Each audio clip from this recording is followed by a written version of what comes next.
2 minutes pour comprendre aujourd'hui le sevrage tabagique. Je suis avec Béatrice Cléraz, vous êtes coprésidente de la SFSPO, c'est la Société savante des pharmaciens d'officine. Le sevrage tabagique, il y a plein de choses oui. dans les pharmacies. Il y a les patchs, ça vient immédiatement à l'esprit, mais pas que. Non, il y a plein de formes pharmaceutiques, il y a les patchs, il y a les inhaleurs, il y a les gommes. Et en fait, ce qu'on sait aujourd'hui, c'est que c'est intéressant de multiplier les formes. Comme ça, on a plus de chances de réussir. Et puis, une chose importante aussi à dire, ça fait quelque temps maintenant que tout ça peut être prescrit par le médecin et remboursé par la sécurité sociale.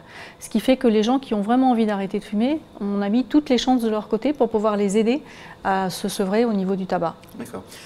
À propos du sevrage, ce qu'il faut dire, c'est que ce qui est très toxique dans la cigarette, c'est les goudrons et les matières brûlées, c'est ça qui donne le cancer, mais par contre l'addiction, c'est la nicotine. Exactement. Et en fait, le principe, c'est de dire, on arrête de fumer quelque chose qui va vous donner le cancer, et puis on vous aide petit à petit à vous défaire de votre addiction à travers des patchs qui vont diffuser... apporter de la nicotine. Apporter de la nicotine, et puis petit à petit, on va essayer de regarder tout ça, puis de baisser les doses. C'est ça le principe? C'est ça, c'est exactement ça. Ce qu'il faut bien comprendre, c'est qu'on ne va pas être sevré d'un coup et que ça se fait de manière progressive et qu'il faut prévoir une longue durée.